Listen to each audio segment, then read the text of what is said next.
we're still in Math Base 1088, and I'm still here on the same evening making the same videos. You're probably in a different day, and but hopefully these videos are helpful.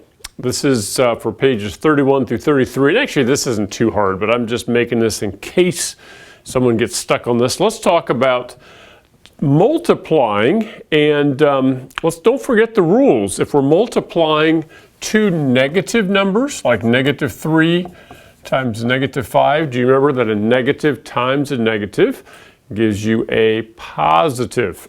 So the answer would be positive 15. But if I had -3 times positive 7, then the answer is negative 21. So if the signs are the same, the answer is positive. If the signs are different, the answer is negative. That's only if we're multiplying or dividing. So here I have 4x squared being multiplied times something in parentheses. That's called a binomial in the parentheses here. And so we're going to do distributive property, which means I take the outside times the first, and then the outside times the second. 4x squared times 5x squared, let's think about it, was 4 times 5, 20. And then if I'm multiplying x squared times x squared, we add the exponents, okay? And I think we had that before, so we're reviewing this, but let's do this. So the x squared times x squared would actually give me x to the 4th. All right, now 4 times 3 is 12, and then x squared times x, we can imagine that we have a 1, okay? If it's not written, we assume there's a 1, and so it's 12x to the 2 plus 1, x to the 3rd. Here we're going to distribute, but we have a minus, okay? And again, 7 times 5, easy, 35. X to the, just like this one, we add the exponents, x to the 4th.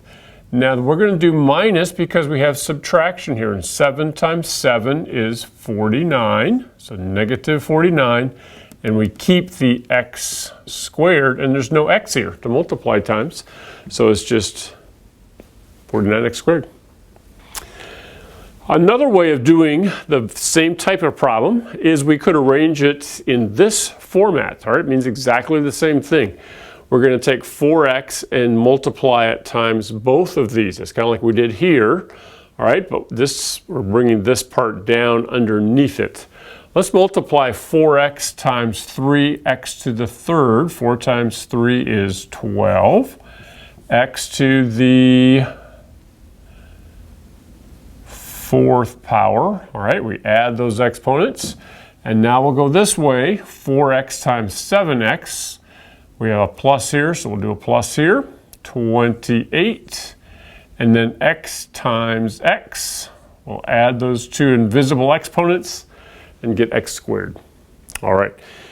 You, once you have finished and scored, are up to the second checkup. All right, hopefully you do well on that checkup. There's just a little bit more, and then we'll be done with this pace. All right, we'll see you again after the checkup to do some things on pages 30. Ooh, yeah, 36, etc.